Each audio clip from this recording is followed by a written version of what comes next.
नमस्कार दोस्तों, मैं राकेश वर्मा आप सभी का स्वागत करता हूं आपके अपने परिवार एसएन गुरुकुल पर। साथियों, बिहार के सरकारी विद्यालयों से रोजाना जो छात्र छात्राओं का जो मर्माहत कर देने वाला हृदय विदारक जो दृश्य आ रहे हैं, इसका पूरा मन जो है वो कुंठित हो जा रहा है, गुस्सा से भर जा रहा है इंसान।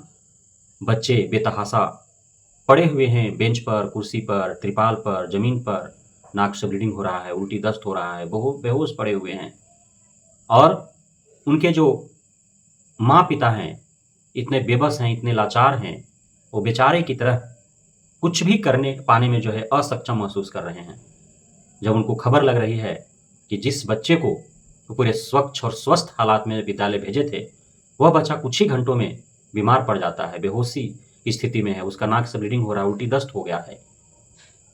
तो भागे-भागे जाते हैं और इतना असहाय खुद को महसूस करते हैं, कुछ नहीं कर पा सकते हैं वो। इसलिए कि उनको पता है कि शिक्षक-शिक्षिकाओं का इसमें कोई गलती नहीं है। शिक्षक-शिक्षिकाएँ तो खुद ही शोषित और प्रताड़ित हैं, बेचारे खुद ही बेबस हैं, लाचार हैं, कर भी क्या सकते हैं? यदि बच्चे नहीं आते हैं तो बच्चों का नामांकन रद्द हो जाएगा। बच्चे पर्याप्त उपस्थित नहीं हो पाते हैं, उस एवज में शिक्षक-शिक्षिकाओं के वेतन काट लिए जाएँगे। शिक्षक-शिक्षिकाएँ यदि नहीं आते हैं तो उनको 1-1 हफ्ता का वेतन काट करके उनको सस्पेंड कर दिया जाएगा। कारण बताओ नोटिस भेज करके स्पष्टीकरण के नाम पर हज़ारों रुपए उनसे वसूले जाएँगे। तो सभी को पता है, इसलिए कोई कुछ नहीं कर पा रहा है।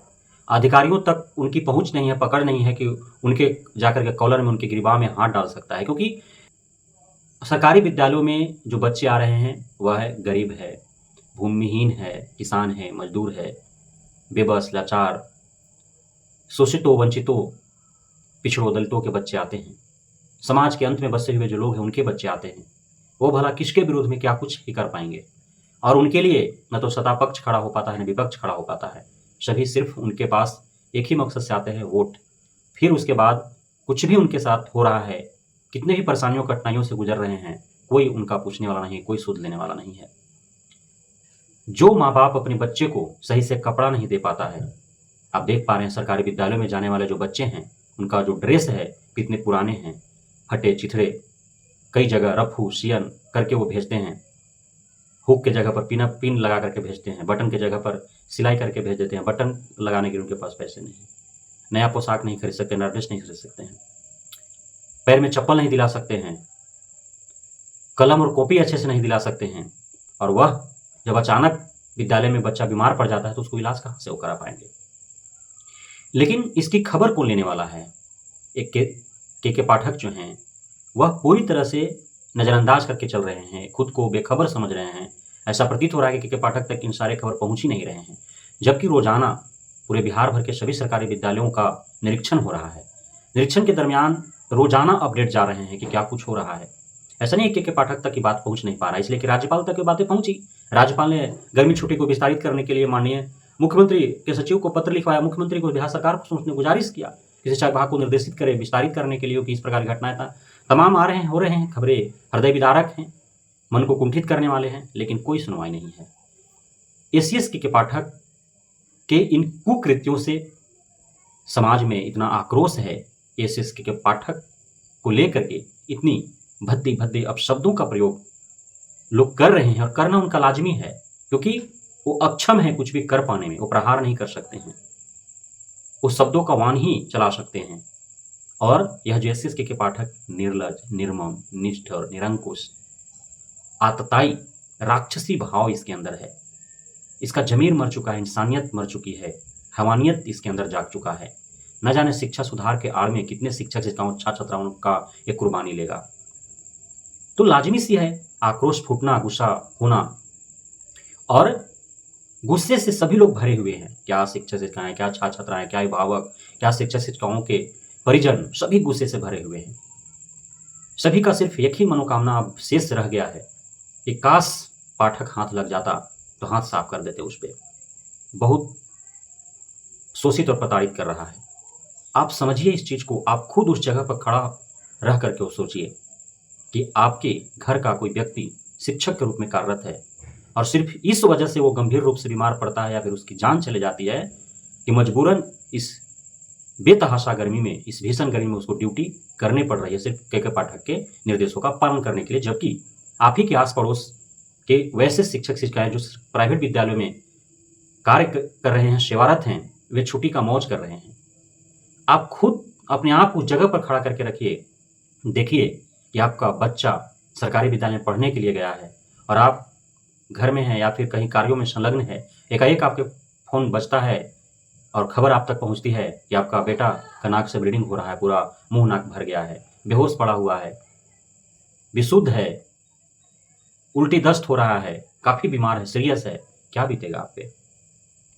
कुछ लोग हैं जो पढ़े लिखे अज्ञानी, बुद्धिहीन हैं, जो शिक्षकों की तुलना जो है वो फौजियों भाई से कर रहे हैं, सिपाहियों से कर रहे हैं, अन्य लोगों से कर रहे हैं जिनको प्रतिकूल परिस्थिति में कार्य करने के लिए विशेष ट्रेनिंग दी जाती है, जबकि शिक्षक शिक्षिकाओं को पठन पाठन कार्य कैसे कराने हैं उसके अलावा कोई अन्य ट्रेनिंग नहीं दिया जाता है।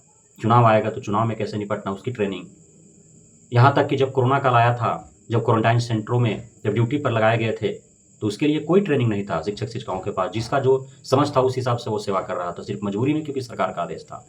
आज गर्मी के दिनों में जब किसी विद्यालय के शिक्षक शिक्षिका छात्र छात्रा बीमार पड़ रहे हैं, तो उस हेतु वहाँ के शिक्षक शिक्षिकाओं को किसी भी प्रकार का कोई ट्रेनिंग नहीं है प्राथमिक उपचार को लेकर के। जिसको जो समझ में आ रहा है वो इस तरह से वो जो है निपटने के लिए प्रयास कर रहा है। कोई नाक बंद कर रहा है, कोई मुंह बंद कर रहा है, कोई हाथ घिस रहा है, कोई पैर घिस रहा है, कोई कह रहा उठा के रखो, कोई कह रहा सुता के रखो, कोई कह रहा नमक चीनी का घोल पिलाओ, कोई कह रहा नींबू का घोल पिलाओ, कोई कुछ तो कोई कुछ अपने अपने दिमाग लगा रहे हैं। और कभी कभी इसका साइड इफेक्ट इस कदर होता है कि बच्चे की मृत्यु तक हो जाती है अस्पताल पहुँचते पहुँचते।